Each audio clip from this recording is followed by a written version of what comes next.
Hello and welcome to episode number 130, where I speak with Ayurvedic Doctor Victor Briere about how our mental health affects our immunity, and in particular how the mental qualities of Rajas and Tamas have a big impact on our immune system. So please stay tuned to learn about this fascinating wisdom from Ayurveda and get lots of tips on how to maintain balance in the mind and to maintain a healthy immune system.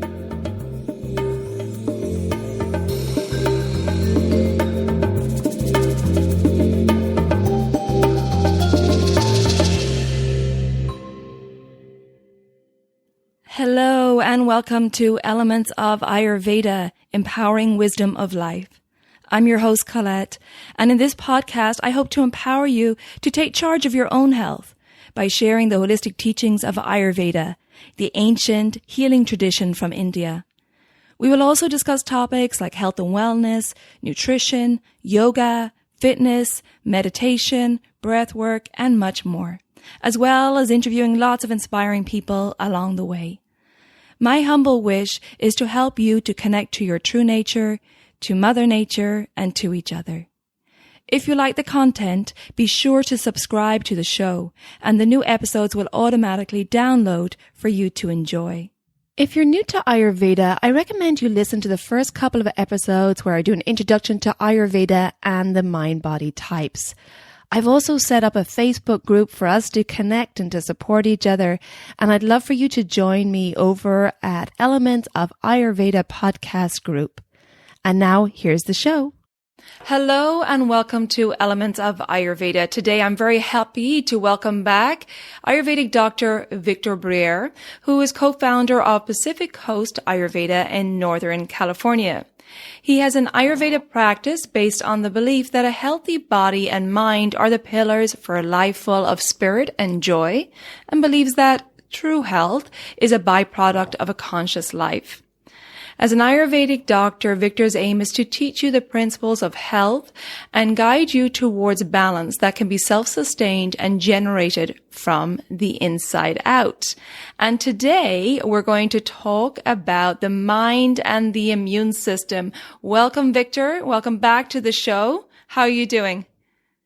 Good. I'm doing great. Thanks again for having me, Colette. Always I love being on your show. Yes. Well, we love having you on the show. And I'm looking forward to this conversation today on the mind and the immune system because it's a very timely topic.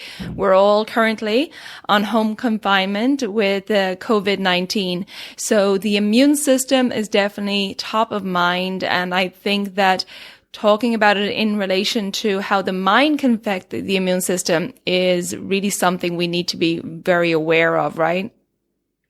Yeah, especially now because all the solitude and disruption to people's finances and social life is having a massive impact on the mind. Absolutely huge impact. Okay, well, let's get into it. I think the first thing I'd like to talk about is Ayurveda's understanding and Ayurveda teaching us that there's a deep interconnection between the mind and the body. So I think we start there. And if you could speak a little bit on Ayurveda's holistic view of the body and mind and the connection.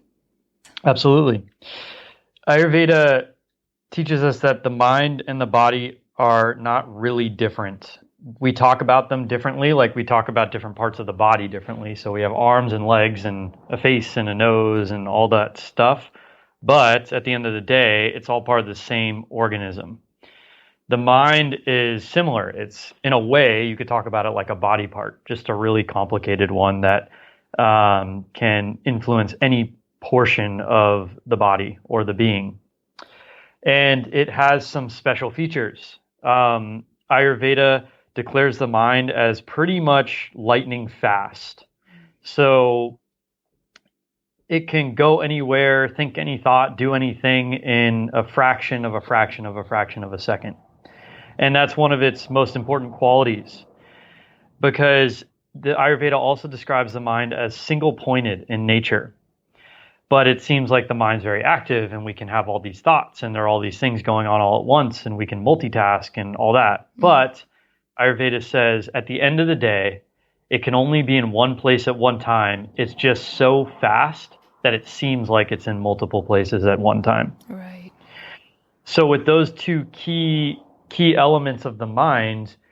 it creates something very interesting because the mind becomes this extremely subtle function in our body that's extremely fast, faster than any other function in the body. So it could go anywhere at any time in the body and influence wherever its focal point is. The other important thing that Ayurveda talks about the mind is it has all these patterns, samskaras. We like to talk about samskaras in the context of karma and spirituality, but there's a very physical, medical component to it where we as conscious beings can train the mind to run different circuits. And the more times it runs the same circuit, the deeper the groove and the more likely it is to run that same circuit again.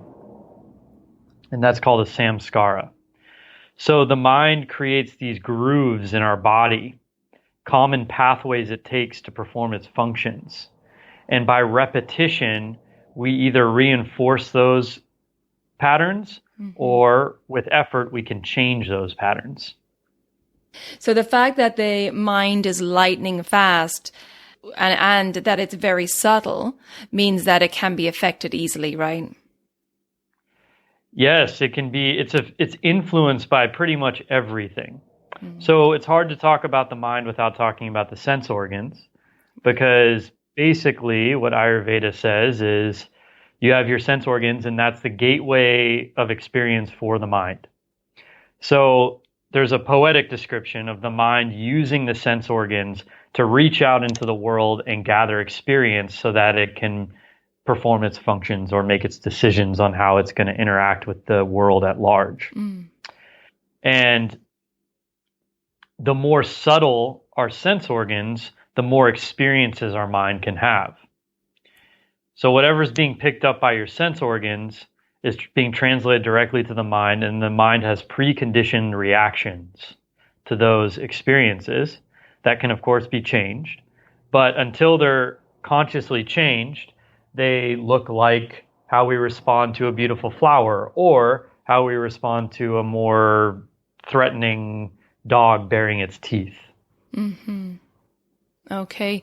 And of course, in today's world, there's a lot of sensory overload now because we're not only getting the beautiful sensory inputs from nature, but we're also getting it from our mobile devices and TV and so on.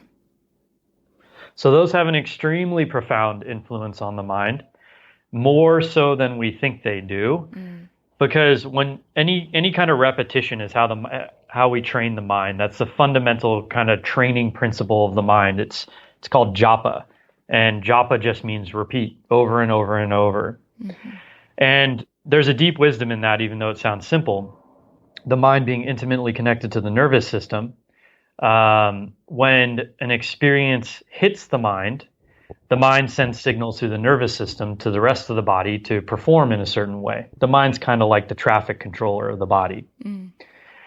And so the mind, if an experience happens over and over and over and over and over again, the mind will literally command the body to create new neural pathways. And that then defines how your body's going to function.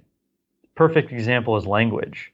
There are many perfect examples, but language is a great one. It's a very complex function that we perform that involves a huge portion of our nervous system, has a lot of influence over our life, and is completely learned by repetition via the auditory system, mainly. So that repetition and how we train the mind defines our body in a very large way. So when a cell phone goes off, time after time after time again, and often it's a multiple sensory experience. So for example, your cell phone's in your pocket, it vibrates. And then that vibration also makes a sound. And then you pull out your cell phone and you look at a screen that's designed with all these vivid colors to catch your attention. That's 3 or 5 senses right there being utilized. So every time that cell phone vibrates, which it does for a lot of people hundreds of times a day, your mind leaps to that experience. And no matter what else you are doing, because that cell phone's designed to take priority over everything else you're doing, it becomes a distraction. And now your nervous system starts actually literally growing in such a way that is attuned to paying attention to the cell phone. Right. So if you're out on a date, let's say, and your cell phone buzzes, you might have been listening to what the person you were bringing out to dinner was saying a minute ago, but by repeating it thousands and thousands of times before, have basically told your nervous system to pay attention to that cell phone. So listening's going to stop, at least for a moment, until you consciously gather yourself and change your attention back. And now that's something as simple as cell phones. Imagine all the thousands of ways we're influenced on a daily basis. It becomes this extremely pervasive way of living that has real consequences for our body. Right, because that constant distraction is very stressful for our body. Extremely stressful. The mind in its nature is single point focus, and while it has the capacity to jump around a lot, in its nature it actually wants to, if I can say that, it wants to, its kind of natural desire is to remain focused on a single or a few different activities. And this is kind of jumping ahead, but one of the branches of yoga and deep meditation is getting to that single pointed focus on what your mind can relax, and then in turn your nervous system relaxes. But to say that we can beat stress in our modern society simply by taking a few deep breaths is a bit of an understatement. Right. There needs to be a lot more involved because there's such an onslaught coming in on the senses and such an onslaught on our nervous system. Yeah, if you imagine a set of scales, if you go through the day and take the average amount of sense perceptions that distract the mind that are just in our modern environment, you're loading up one side of the scale with 5,000 pounds. And then if you do a simple practice that kind of helps the mind focus, which is wonderful, I'm not knocking that at all. Right. But to do it for 5 minutes is only going to put maybe 100 pounds on the other side of the scale. It's not enough. Right. Well, good. I'm going to bookmark that because we're definitely going to come back to that because we need to talk about how we do have a holistic self-care regime in place to keep our body and our mind in balance. But let's talk a little bit about the immune system now, because we want to make that connection with the mind and the immune system. Can you explain to us first, Victor, what is the immune system? Yeah, the immune system is pretty complicated, actually, if you get into the physiology of it, which is great because the invaders that would like to take over our body for their own purposes are also very complicated. A virus or a bacteria or whatnot has evolved itself in such a way to basically get beyond whatever defenses are present in someone's body and cells, and then take over and do what it does. A lot of time that's not a fatal thing. It doesn't want to kill the host. A lot of parasites don't really want the host to die because they just want to latch onto a host, take what they take, and keep the host alive so that they can just keep living in a stable environment.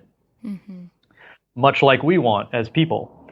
We don't really want to destroy the earth, but we want to create it in such a way that it's stable for us. But without getting into all the crazy physiology of the immune system, what it is, in a nutshell, is the culmination of your body's ability to remain resilient in the face of another entity that wants to take over with no regard to the system's well-being. So you have all this flora and fauna in your gut, but it's all symbiotic, meaning that it does what it does, but that actually helps us live and thrive. And then we do what we do, and that actually helps the flora and fauna that's not necessarily us, part of our genetic code, thrive. So that's good. That's a symbiotic relationship. And then you have a bunch of neutral relationships where, kind of just things go in, things go out, doesn't really affect one way or the other. And then you have a parasitic relationship. And that's when something comes in and says, I'm going to destroy what's here to take what I want. And I'll do it in whatever way I can. Right. That's when the immune system comes into play. That's when our body says, no way, we're not going to allow that. We have a boundary. And we have there are so many ways our body fights bacteria and viruses and infections and things like that it is impossible to get into in an hour-long podcast. Mm-hmm. But basically, on a cellular level, there are all these defense mechanisms that cells has that do this work. And then the body learns, our cells learn in all their ways of when something new comes in, it tries to identify that new thing via certain markers and proteins and things like that. And then once it's identified, it actually morphs itself into a shape and a function that can hopefully defeat that invader. Mm. And what happens is your immune system turns on and your immune system turns off. Or maybe a better way to say it is that your immune system ramps up and it ramps down. It's always on in a sense. But when let's say we get a common cold or the flu is a better example because it's a virus. Right. Our immune system ramps up. So it starts producing a lot of things like white blood cells, and it performs its defense mechanisms that it thinks is related to getting rid of the virus. Mm-hmm. So a lot of times when people have the feeling of being sick, what they're experiencing is not so much damage from the virus, but their own body's defense mechanism attempting to get rid of the virus. A fever is an example of. The virus isn't causing the fever. It's not like it's going inside your body and pushing buttons that make you really hot. It's your body saying the way I'm going to kill this virus is by increasing my core body temperature. And I'm going to burn it up. Right. Vomiting is another example. When we get food poisoning, the body has identified an invader in the stomach or duodenum and says, no, we got to get rid of this thing. So the mind tells the nervous system to get rid of it, eject it, vomit. Mm-hmm. Mm-hmm. Filling the lungs with fluid is a way of trying to flush the lungs from things like pneumonia. Mm. We have a variety of defense mechanisms, and the body has to make a decision. But some viruses evolve to bypass those or even trick our body into using the wrong defense mechanism that actually ends up helping the virus spread. Mm. So there's this deep natural intelligence going on. Right. It's really amazing when you look at it. Mm-hmm. It's kind of like war, in a way. Yeah. So there's this competition for resources, and basically the resilience of our immune system, and not only the resilience of our immune system, like quantity of white blood cells, that's not what I'm talking about, but the sophistication of our immune system is what determines how well we're going to ward off all the viruses and bacterias that are trying to harm our tissues. Right. Right. And this is where we want to go today in this talk, is about the resilience of our immune system. And it's really important for people to understand that it's not only about the food you're eating and, getting good sleep, which is all very important, but we have to be very aware of our mental health as well. The mental health is extremely important because we can think of the mind as the foundation that the immune system relies on to grow. So if there's a crack in the foundation, the immune system is going to start to shift and get weakened. And then when it's weakened, we're much more susceptible to whatever is trying to bypass the immune system or destroy the immune system. And what that looks like is the immune system is kind of like our body's ultimate creation. Ayurveda describes the immune system as the product of our body's tissues after everything has been digested in the system and refined. It then produces all our immune system functional material. Is that in relation to Ojas then? It's completely in relationship to Ojas. So I know you've talked about Ojas a lot on your program, which is wonderful. Ojas is like the actual fluid that our immune system runs off of. And the mind determines what habits we're going to adopt to support that digestive process and that creation process. But not only that, the mind is telling our nervous system whether to turn on our immune system or ramp down our immune system. And if our mind isn't working right, if there's an imbalance in our mind, like, for example, if we're too rajasic or if we're too tamasic, which we can get into the definition of those later. Great. If we're too active or we're too sedentary, then we're not relaying the proper signals to our body, and our immune system is going to be functioning out of turn. So that's when we could develop an autoimmune issue. Or that's when we deplete ourselves so much because we're constantly in the state of anxiety and our immune system's on too much and it burns itself out, that all of a sudden we become susceptible because we've used up all our immune system juices too early and unnecessarily. Right. We weren't in a sustainability mode. Right. Or if we're too lazy in a way, the immune system doesn't turn on when it's supposed to turn on. It's too sluggish. It can't answer the call of action well enough to ward off whatever's coming in. Let's take a couple of scenarios here, Victor. I think it would be a good place to go with that. You mentioned Rajas and Tamas. I have talked about those in detail before, but just to give the listener a little reminder of what those are, and then take us through a scenario of how a person with high Rajas, the Rajas mental quality, how their lifestyle, a scenario of how their lifestyle could be affecting their immunity, that it's very Rajasic, and then doing the same for Tamas as well, that slow, inert Tamas. Could you take us through a scenario of each of those? Absolutely. Great. Rajas and Tamas are brothers, basically. But someone with a Rajasic lifestyle is, let's take this scenario. I wake up in the morning and I wake up at 6:45, and the moment I wake up, I'm stressed out.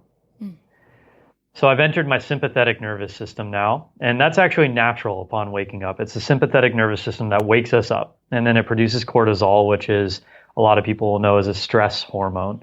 But there's a natural component to that. It's actually what's supposed to happen. We're supposed to experience a little bit of stress when we wake up, but very, very shortly after that, the stress is supposed to drop away, and we're supposed to be back in our parasympathetic nervous system, which by definition is sattvic and not rajasic. But let's say we're in a rajasic mode.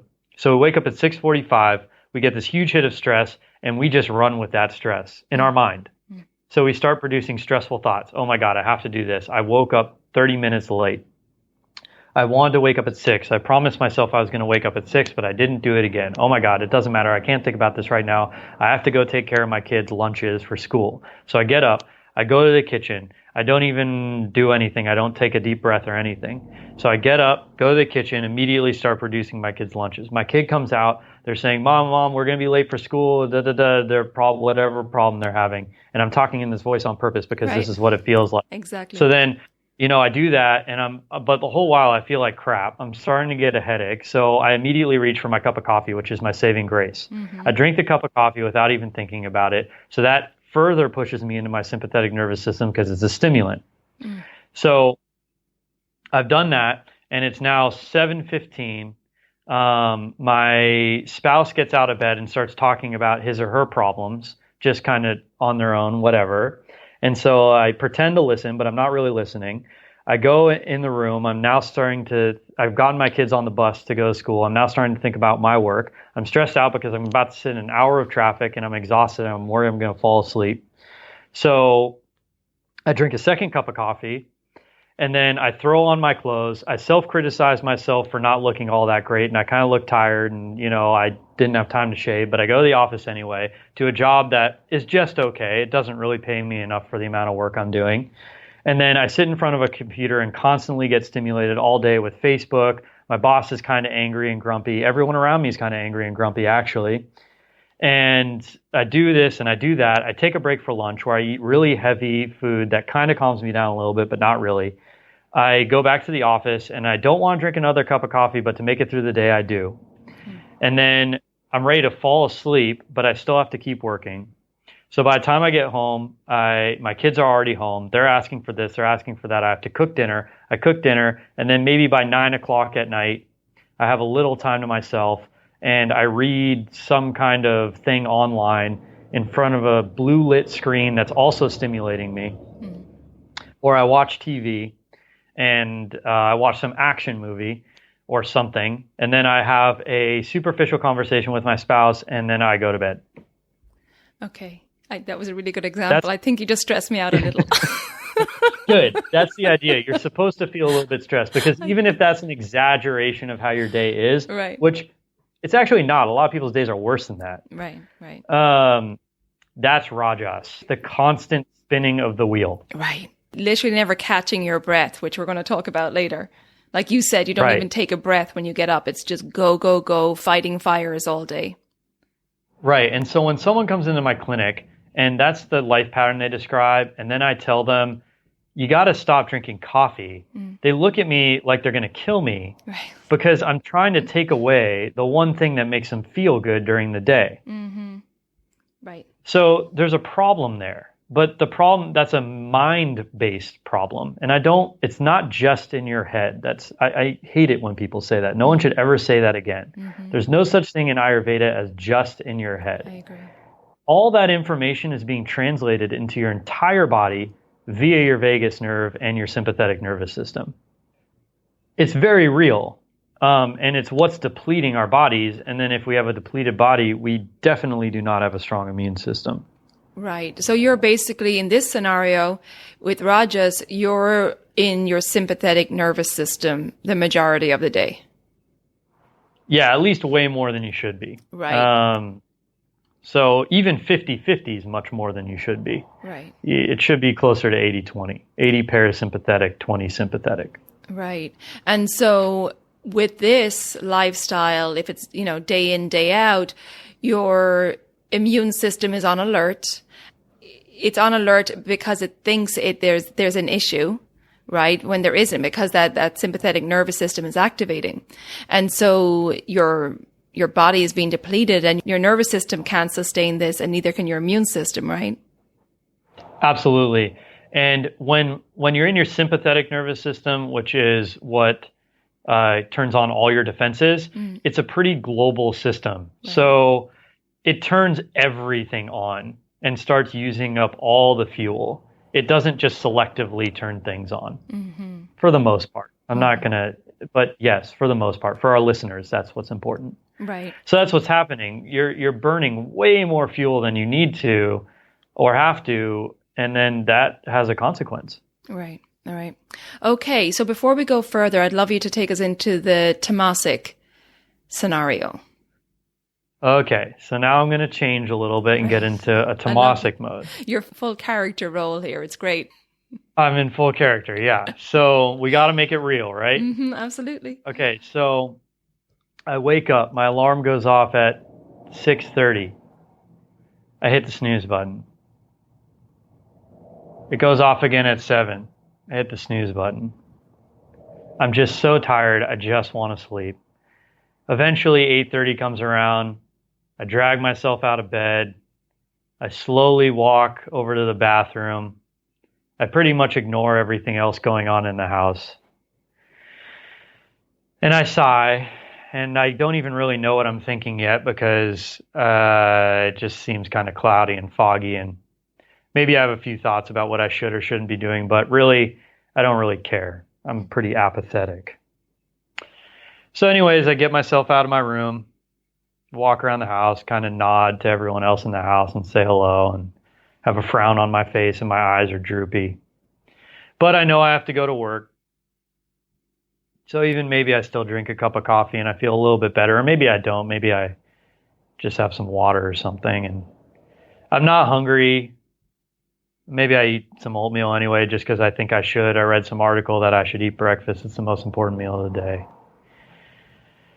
Get in my car, go to work, sit around, kind of do the minimum of what I need to do, just get by. People, I don't even really notice much what's going on. It seems like people aren't happy in general, and that's just what it is.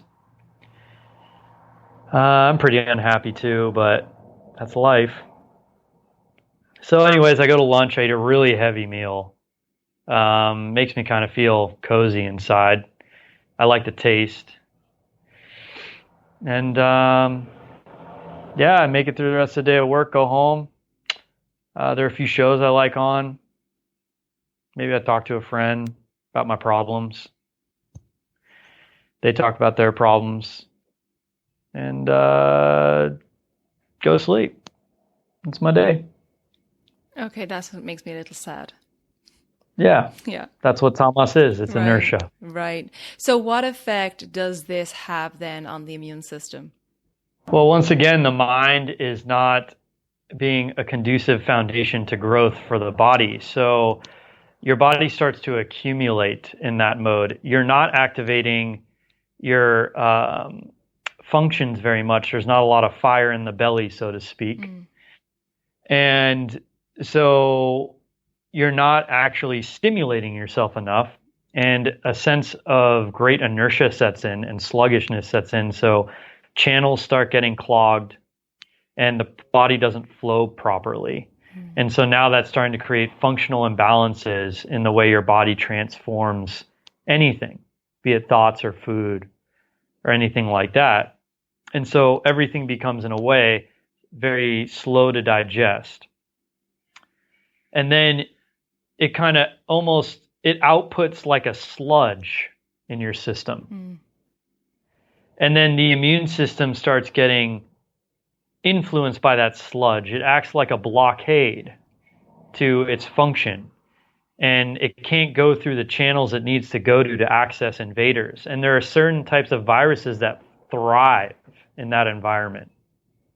So they target people with immune systems of that type.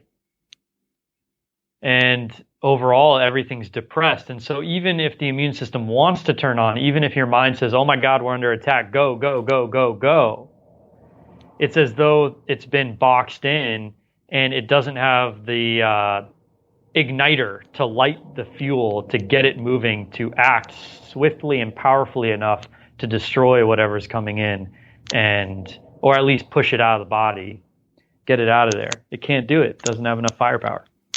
Right, right. So Rajas and Tamas, as we know, were the mental qualities, and so this is the effect that it has on the body. So how do these mental qualities then affect the doshas? Before I answer that, just one point I'd like to make is most people switch between Rajas and Tamas throughout a day. Yes. So a common pattern is they'll start out Rajasic and end tamasic. So it's not just one or the other. People switch, but switching back and forth between the two is not balance. It's a seesaw, and the immune system suffers greatly from that. Right. Sattva is the third one, and that represents a balanced way of acting throughout the day or being throughout the day. So that's the ultimate goal, is to be in sattva. The ultimate goal is to be able to be in sattva for a lot of the day, but you do want to be able to willingly switch into rajas and tamas when necessary.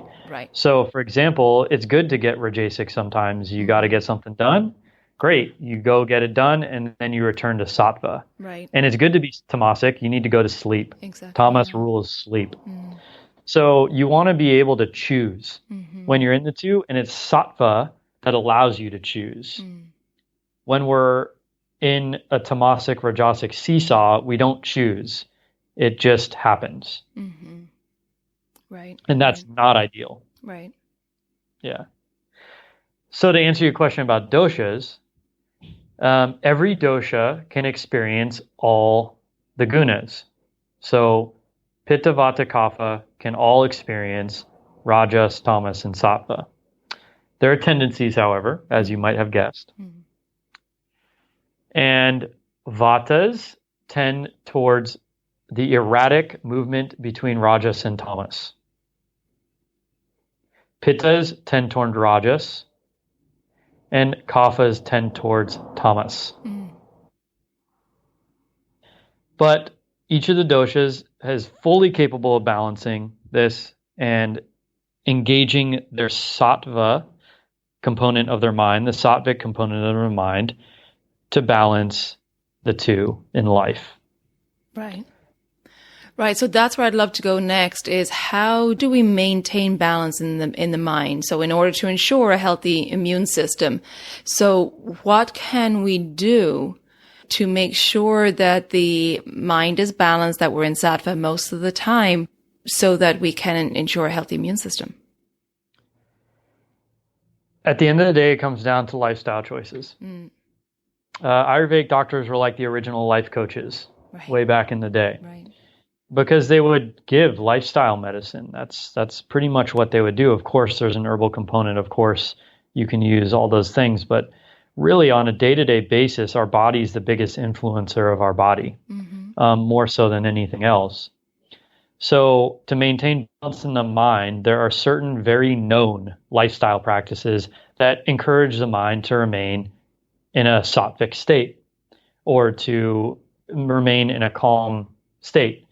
And I know you've done a lot of programs on the vagus nerve and the parasympathetic nervous system and the sympathetic nervous system, which is wonderful because it's something we don't get taught in our biology classes, but it's basically one of the most important things that happens in our body every moment of the day. Right. Is the interplay between those two systems. The lifestyle of routine, waking up at the same time every day, for the most part. Mm-hmm. So take this all with a 5% grain of salt. Let's say 95% of the time you wake up at the same time every day. Mm-hmm.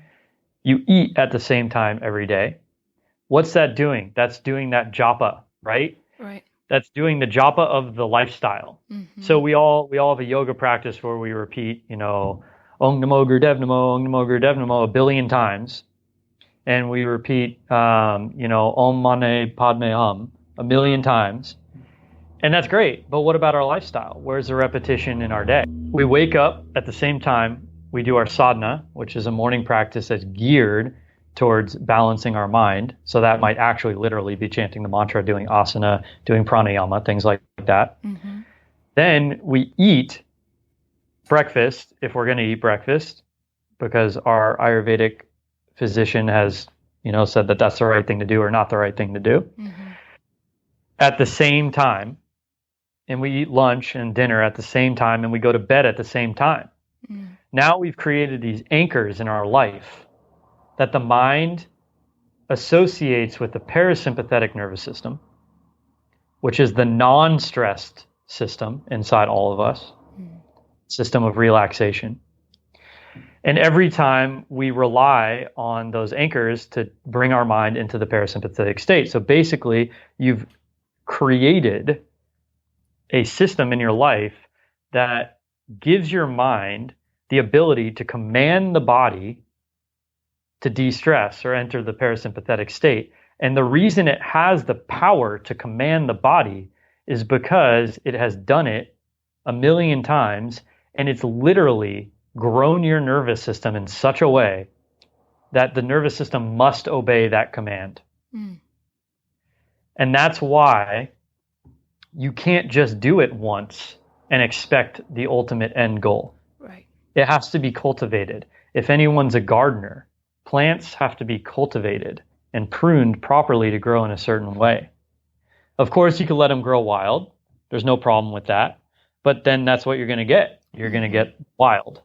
Having these set times, sleeping, eating times, waking times, you're reassuring your body that it doesn't have to worry about lack of resources, lack of food, lack of sleep.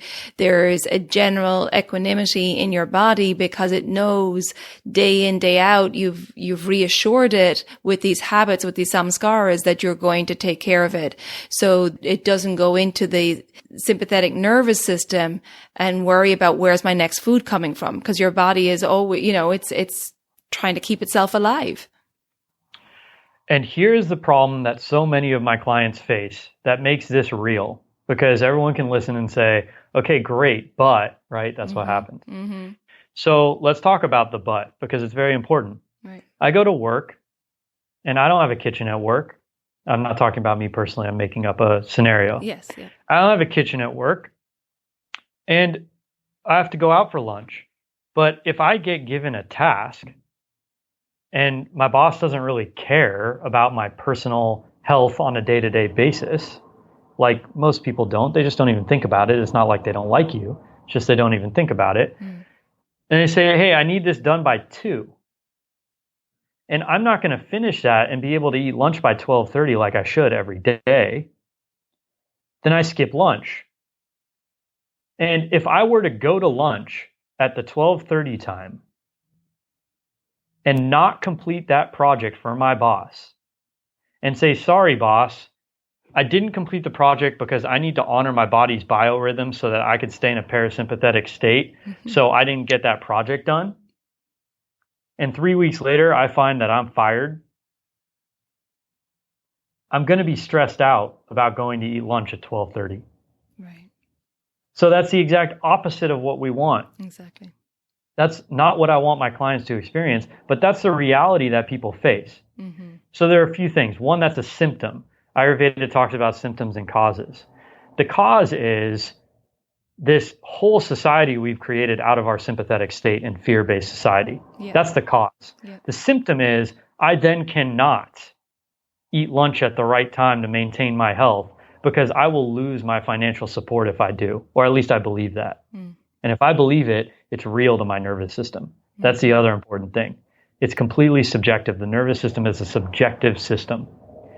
Whatever I think in my subjective worldview translates into my nervous system. So whether the reality is I'll get fired or not, if I believe I'm going to get fired, it creates real stress. Right. And that real stress turns into real diseases.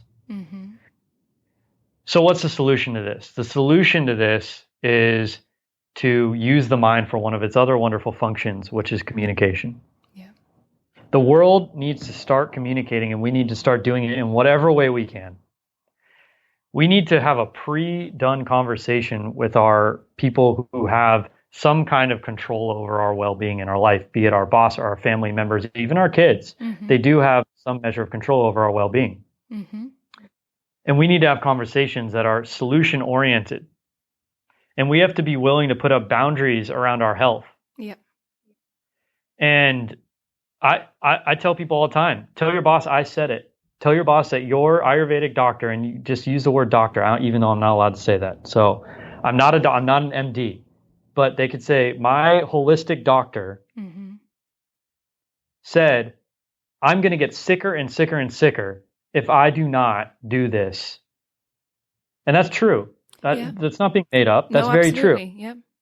And that's a very different conversation than just suppressing yourself, saying nothing and saying, oh man, I can't eat because I need to get this project done. Because more often than not, that boss is going to say, okay, I get it. We can work around that. Right. Exactly. But only if you've had the conversation ahead of time. Yeah. And that is part of lifestyle design. Yes. And that is the medicine, not necessarily, the zucchini you eat. Yes. Totally agree. Absolutely. And the ideal is that our society shifts and we shift out of the fear-based system we have and more to the more holistic, conscious working environment where it's understood that if you treat your employees well, if you take care of their health and well-being, if you give them proper lunches, good environment, and so on, that they won't get sick as often, they won't be stressed, they're taking less sick days, they're being more productive, they're a happier environment. That's the ideal. Hopefully someday we'll get there. And it's the truth. And if I talked about it from the employee perspective, but if you are an employer or you are a spouse listening to this of someone who's trying to heal or improve their health, please, you have to create the space for yourself and for that other person to maintain their body. Yeah. Because otherwise, what are we doing? What's the point? Exactly. I have this conversation so many times with clients about communicating with their family, saying, I need support, and have, like you said, having that conversation, letting them know, because it's our responsibility to communicate to others. We can't assume that people will understand, and the communication is so important, and relaying that information. I'm doing this because of my health. And I think that anybody would understand that when it comes to in terms of taking care of your health, they respect that, they'll acknowledge it, and they'll work with you. But it takes communication on your part. Right. And it takes one other thing. Mm-hmm. And this is where it gets hard. There are many times, especially in the case of addiction, where someone decides, I'm not going to do this anymore. Mm-hmm. And then whoever they're in relationship with, whether it's a professional relationship or a personal relationship, does not want to get on the same health tip. And they actually push the person to re-engage the addiction. Mm-hmm. Happens all the time with alcohol, happens all the time with marijuana, things like that. We develop social structures around these habits that are delirious for our health. And then it becomes a time where you need to be able to have boundaries. And you need to be able to have some resilience against the stress that's created when someone doesn't just go along with what you want to do. Mm. And then sometimes it is time to make a change in your external environment. If the external environment truly refuses to support your well-being, then it's time to start looking for a change. Yeah, absolutely. Because if you don't have your well-being, what do you have, right? Right. It's just a matter of time before it all collapses. Right, right. Some really great points there, Victor. And thank you for bringing that up. I think the communication is huge. And, let's delve a little bit into the importance of preparation. Both your scenarios, it was kind of last minute decisions, last minute, in the Rajasic state of running around, and Thomas was kind of like just a ho-hum, whatever. I think preparation is key as well. And the discipline of having this preparation done in advance. Yeah, so the important thing is that if we're engaging our sympathetic nervous system to get through our day a lot, that is a nervous system that's very much based on instantaneous action, present moment, consequence assessment. Mm-hmm. And so if you're engaging that system mostly throughout the day, you are not going to want to prepare. So you will actually reject preparation. Mm-hmm. You'll just want to do whatever's in front of you at the time. Mm-hmm. So if you engage the parasympathetic nervous system, then preparing becomes something that can actually be a lot of fun. Right. It becomes a puzzle to solve. And yes, it's very important to prepare. There are a few kind of basic things that people can do to help prepare themselves. Like you can do things like chop vegetables ahead of time, or you can, if you're a morning person, you can get up and cook your meals for the entire day in the morning. Mm. Well, that's not a perfect situation. Ideally, every meal is cooked fresh. Mm. It's better than what most people are doing. There are certain things like, for example, an Instant Pot is a wonderful creation that allows for it saves a lot of time with cooking. Right. Because if you're not going to create some, grand meal, which you even can in an Instant Pot, but let's just say you're doing your basic, just day-to-day stuff, like cooking khichdi or whatnot. You can put your dry ingredients and spices in the Instant Pot ahead of time, and then when the time comes, you throw your fresh vegetables in, you push a button, and walk away. And if you have a power outlet in your office, it becomes a way to have a hot, fresh lunch for half the price you would pay for going out. Mm-hmm. So the Instant Pot pays for itself in about 3 weeks. And then, you get all this time saved in preparation. So that starts relieving stress. Yes. When on multiple levels, it starts relieving stress for time stress. It starts relieving financial stress because you're saving all this money on food. And it starts relieving physical stress from eating unhealthy things. Right. So right there, you've worked on 3 layers of stress, and it could take you about 10 minutes to go on Amazon, or whatever way you buy stuff, and buy an Instant Pot, and you're done. Exactly. And then I'm a big believer also in like a thermos or something like that to keep your food warm. So if you're, cooking in the morning and you buy a good quality thermos that will keep your food warm till lunchtime. Absolutely. It's huge. I mean, we see in India, if you look at India, they use tiffins, right? Yeah, yeah. So thermos is wonderful. And I think actually thermos does make a tiffin that is heat insulated. Yes, I believe so. Yeah. Yeah. So there are all these little tricks. And, I know you're open to talking with people about it. I'm open to talking to people about it. There are so many of them. And at the end of the day, they save you so much time and money, and they're healthier for you. It's just a win-win-win. Right. And, Thermos and Instapot are not paying us to say this. It's just what we've come across in our experience, because we're hearing the plight, the same problem over and over and over from different people. Right, right. And this is it. When it comes to when we're talking to our clients, it's very important to meet people where they are and to understand what their lifestyle is, what their day-to-day work is life, their family life. So the ideal is that we fit into their lifestyle rather than, like you said earlier, we don't want to cause stress. So if a person has a very rajasic lifestyle and they can't even think about prepping right now, you're meeting them where they are and you're starting with very simple things, right? And the same with the tamasic stage, you're meeting them where they are in this kind of slow, sluggish state, and you're going to start trying to introduce a little bit of that rajas, a little bit of that fire to get them going. But it's really important to get that support, not to feel overwhelmed and to reach out and ask for the support. It's like with the communication, to reach out and ask for that support to help you. Because once you understand this, once you get the support and you understand this, these amazing teachings from Ayurveda, which are simple but really profoundly effective, you'll have this knowledge then for life.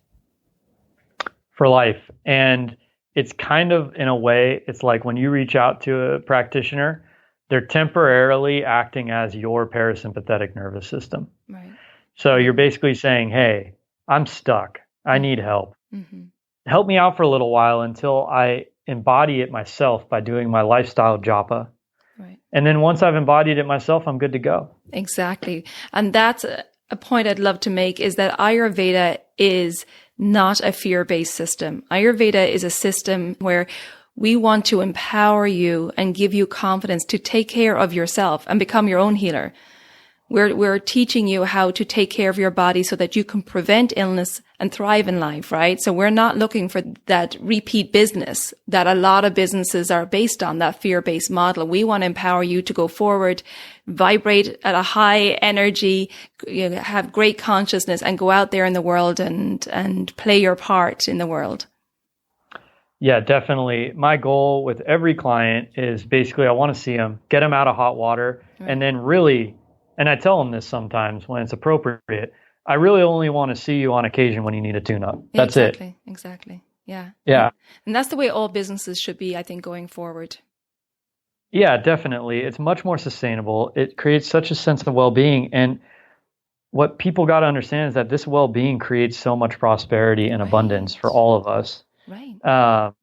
It's your parasympathetic qualities that produce, and your sympathetic qualities that deplete.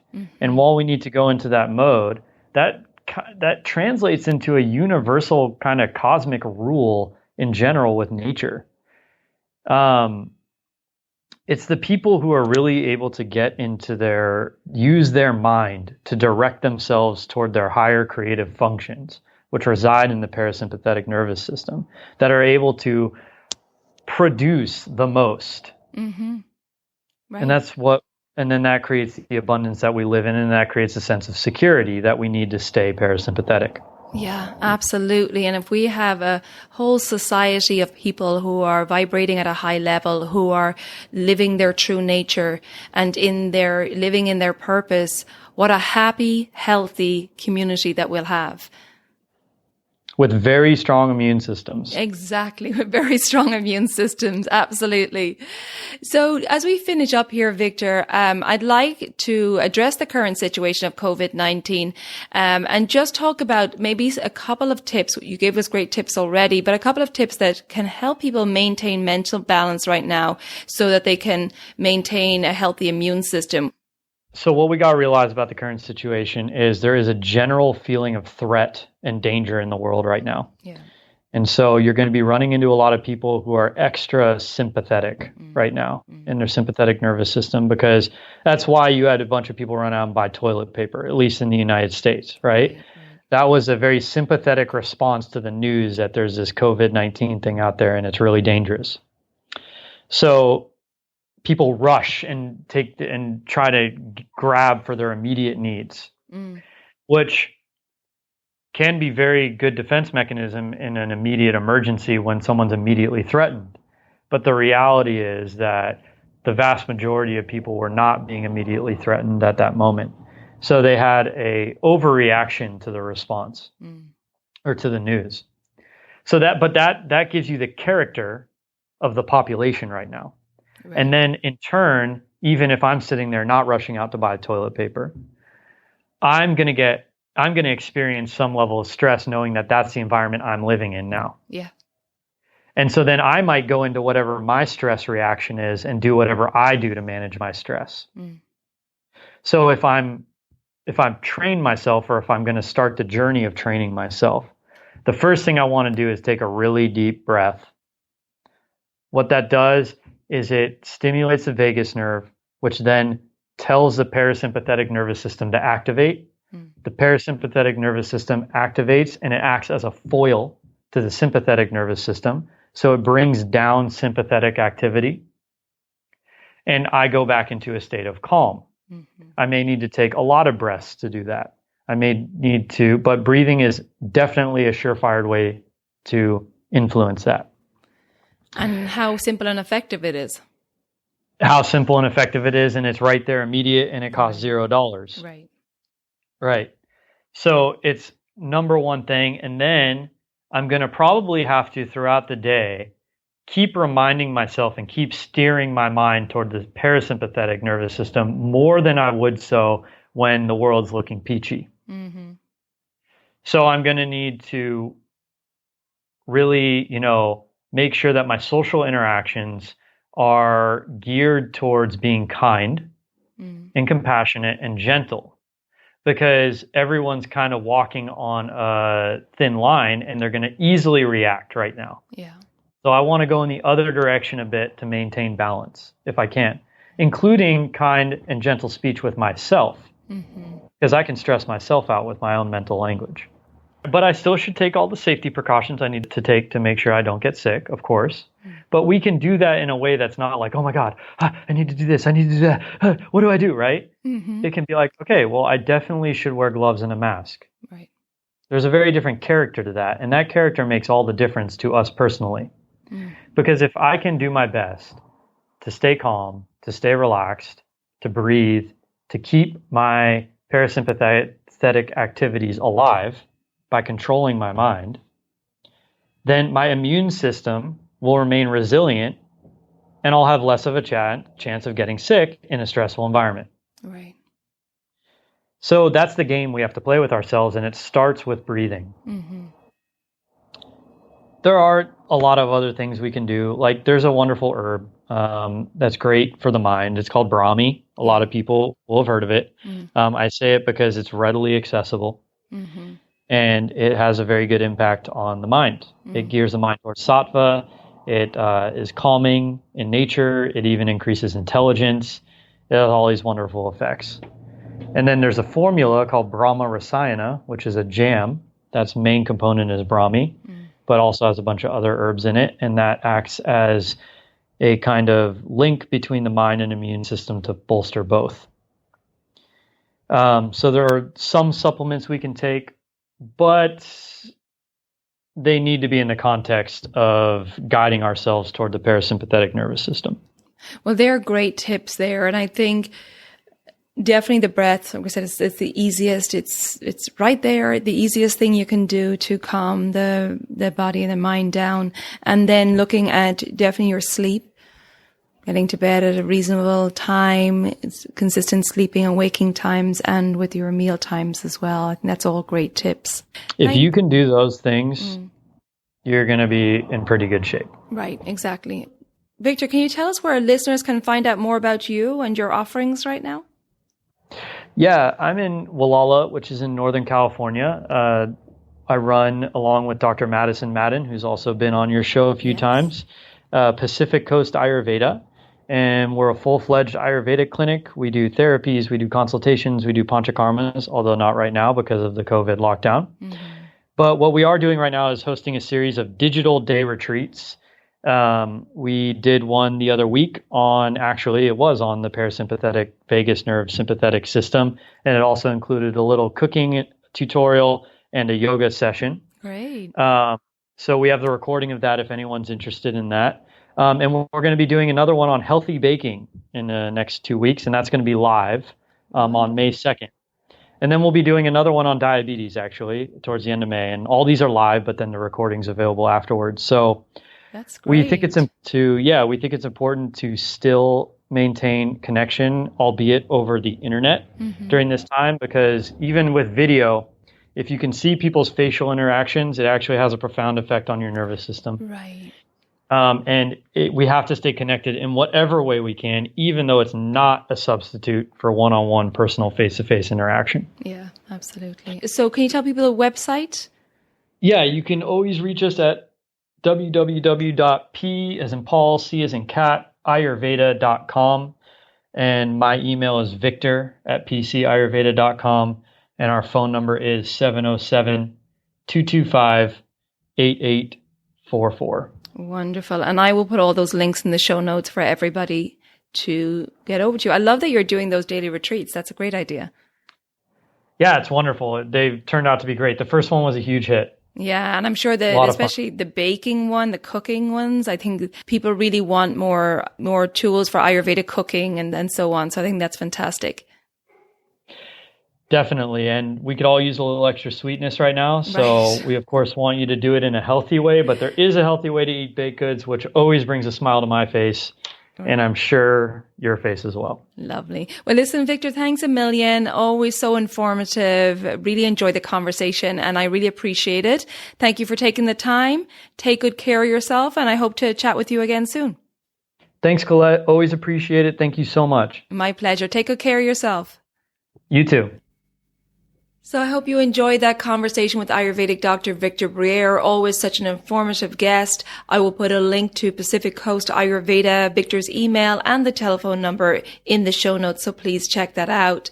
If you are looking for support around implementing these daily habits, we talked about these self-care practices, check out my Daily Habits for Holistic Health course. It's an online 28-day self-paced course. It helps you set up these daily routines, gives you structure in how to set those up. I also talk a lot about the circadian rhythms, the energies of the day and how to flow with them rather than against them and suffering in life. I talk about the mental gunas. I talk more in detail about Rajas, Sattva and Tamas and how to develop more Sattva in your life. I also talk about becoming your own healer and the foundations of Ayurvedic healing, along with connecting with your true nature and developing your intuition. I'll put a link to that in the show notes. Again, that's the Daily Habits for Holistic Health course. If you want to chat and have a private consult, I'm doing those online. It's a private 90-minute online consult, and I'll put the link to that booking form as well in the show notes. And if you have any questions for me on my services, take advantage of my free 15-minute online call. I'd be happy to chat with you and answer any of your questions. If you find that this episode will help any family members or friends, please share it with them. And if you haven't already done so, please subscribe to the podcast wherever you listen to your podcast and maybe leave me a rating and review. That would be oh so wonderful and I would really appreciate it. Okay, everybody, I hope you're taking care of yourself at this time. Really have lots of self-compassion, bringing in those tips we talked about in this episode and that wonderful wisdom from Ayurveda. Take good care of yourself, be well, and ciao for now.